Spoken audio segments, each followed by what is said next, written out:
On a appris des façons d'intégrer une fonction. C'est ce qu'on appelle l'intégrale indéfinie. C'est ce qu'on a vu. On va aborder maintenant l'intégrale définie. On va voir de quoi il en retourne. Je donne comme exemple une automobile qui est sur l'autoroute, file à une vitesse constante de 100 km/h, illustrée ici. 100 km/h, entre les temps 1 heure et 5 heures. On demande de calculer la distance D parcourue par l'automobile entre ces temps-là, 1 heure et 5 heures. Bien sûr, sans regarder le graphique, on peut dire si l'automobile roule à 100 km/h pendant 4 heures, on fait x 4 heures, on trouve 400 km. Ça correspond ici à l'air entre 1 et 5, on a bien une distance de 4 heures et la vitesse est de 100 toujours. Donc c'est l'air du rectangle qui est formé par la fonction vitesse et l'axe du temps, entre 1 et 5. L'air en dessous de la fonction vitesse, finalement. Puis les unités sont rassurantes, bien sûr. On a km par heure fois heure, qu'on pourrait simplifier.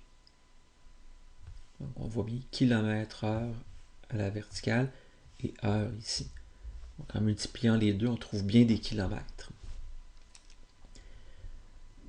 Dans le cas d'une fonction dont la vitesse varie, on peut présumer que c'est la même chose. On va devoir calculer l'air en dessous de la courbe. Ici, je donne une vitesse qui est variable, varie selon le temps. Donc sûrement qu'en calculant l'air en dessous de la courbe, ou entre la courbe et l'axe du temps, on va être capable de trouver la distance parcourue. Mais comment faire pour calculer cet air-là? J'ai donné entre la 3e et la 6e seconde, mais c'est là que le calcul intégral va entrer en jeu. Si on voulait ne pas recourir au calcul intégral, on pourrait avoir une approximation de cet air-là, en faisant en sorte d'avoir des petits bouts de vitesse constante pour former des rectangles. C'est ce que je présente ici. On a l'exemple avec la vitesse t carré plus 5. Et j'ai décidé d'y aller avec 3 rectangles. Entre 3 et 6, j'ai un espace de 3 que je sépare en 3. Ça me fait des rectangles, chacun de base 1. C'est des secondes ici.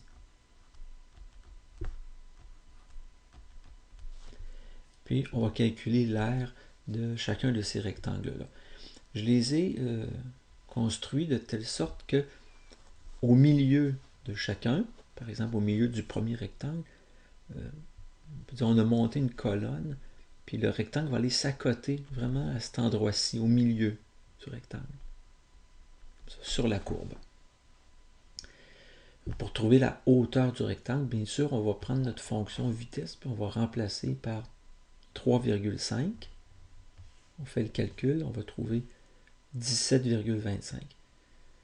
Alors, entre 3 et 4 secondes, on fait comme si on avait eu une vitesse constante de 17,25 mètres par seconde.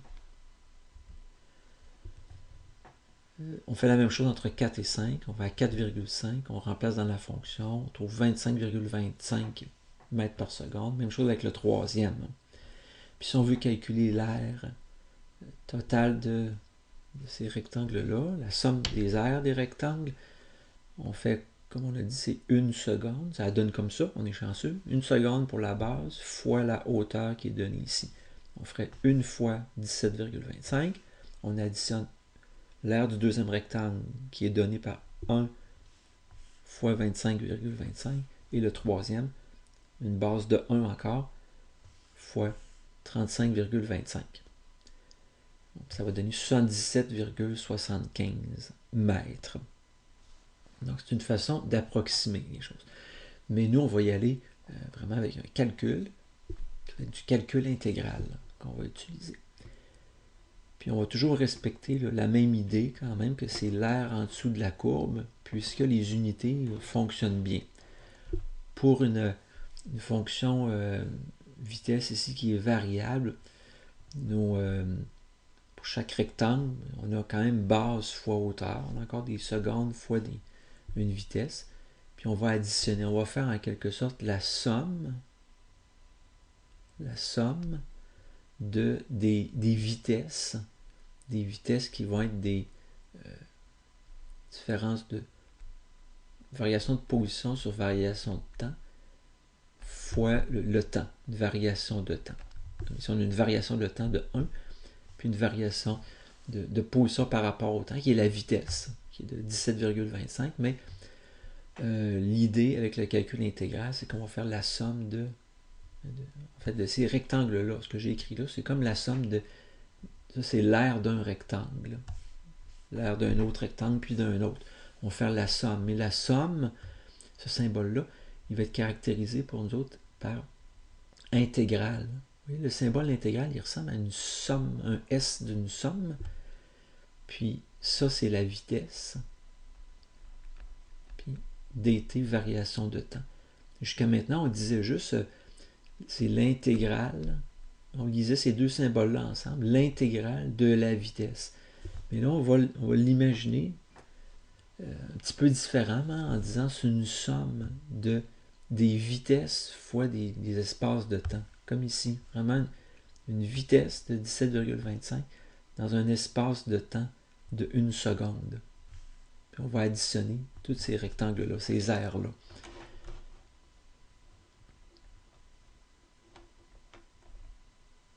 Ce qu'on a obtenu, 77,75, c'est une très bonne approximation de la vraie distance qui est 78 mètres. On s'apprête à calculer ça avec une intégrale. Je reprends le cas de l'automobile filant à une vitesse constante. Nous autres, on est habitués à dire ça, que ben oui, la vitesse, c'est la dérivée d'une position. La dérivée d'une position, c'est une vitesse. Puis nous, dans notre exemple, la vitesse est de 100 toujours. Si on voulait avoir la fonction position, on intégrerait la vitesse, 100t plus c. Mais si on veut vraiment connaître la fonction position précisément, ça nous prendrait une condition initiale pour pouvoir trouver le c, la constante d'intégration. Puis puisque l'automobile avance toujours, elle ne recule jamais dans notre situation, la distance qui va être parcourue par l'automobile entre les temps 1 heure et 5 heures, c'est ça qui nous occupait, c'est noté delta S, variation de position, c'est comme la distance parcourue, si on veut. J'aurais pu écrire D ici, ma distance est bien variation de position, ça va être la position de l'automobile après 5 heures, moins la position qu'elle avait après 1 heure de route. Mais si on le fait, en utilisant notre fonction position ici, on remplace t par 5, on a un plus c, on remplace t par 1, on a un plus c, mais quand on effectue la soustraction, les c vont s'éliminer. Il va nous rester juste 500 moins 100, 400 km de parcouru, c'est ça qu'on avait eu. Donc vous voyez que ça fonctionne très bien avec une intégration comme ça, parce que intégrer la vitesse, ça nous donne une fonction position. Puis on fait varier la position selon le temps. Et bien ça, cette idée-là, ce qu'on vient de faire là, de prendre l'intégrale indéfinie, prendre ça, et de soustraire deux positions, c'est ce qu'on appelle, faire ça, c'est ce qu'on appelle calculer une intégrale définie. Puis on a un symbole pour ça. Puis le symbole est assez judicieux parce que on commence vraiment en utilisant ça, S' égale V, donc S c'est une intégrale de V, de la vitesse. Puis on écrit ici des bornes. 1 et 5, ce sont des bornes pour dire le temps passe de 1 heure à 2 heures. Puis voilà, on calcule ce qu'on a dit. On va obtenir une formule. On remplace par 5, qui est la borne qui est le plus en haut sur la feuille de papier, moins la position évaluée à la borne la plus en bas sur la feuille de papier. la borne inférieure qu'on appelle. Puis ça, ben on vient de dire que calculer l'intégrale définie comme ça revient à calculer l'aire sous la courbe de la fonction vitesse. On voit, on obtient la même réponse, ça revient vraiment au même. Puis ce qui est intéressant de voir dans l'idée de peu importe la valeur du C, ça ne nous dérange pas du tout. J'ai donné deux valeurs de T ici à droite. J'ai donné, de C, pardon, valeur de C. J'ai donné 125. J'aurais une fonction position qui serait 100T plus 125. Puis une autre fonction position qui serait 100T plus 0. J'aurais pu prendre plus 50, plus vraiment n'importe quoi. Puis on voit bien les points que j'ai indiqués là. On voit que c'est pour t égale 1, parce que nous, ce qui nous intéresse dans ce problème-là, c'est entre 1 heure et 5 heures. J'ai fait le tracé juste entre 1 et 5. À 1, pour la verte, 100 fois 1 plus 125, c'est 225. Puis pour la S2, 100 fois 1 plus 0, c'est 100. J'ai pris 5, je l'ai évalué pour la S1, la S2 aussi. Donc, ce qui est dit ici, le S5 moins S1, c'est vraiment pour n'importe quelle valeur de C, ça va fonctionner. On le voit bien, les C vont s'éliminer. C'est pour ça que je donne un petit exemple avec deux C bien précis. Puis, l'aire en dessous de la courbe, il va être donné. C'est vraiment ça. Ce calcul-là nous donne l'aire en dessous de la courbe, c'est 400. Puis, c'est donné par S5 moins S1. Puis, on va regarder avec S1.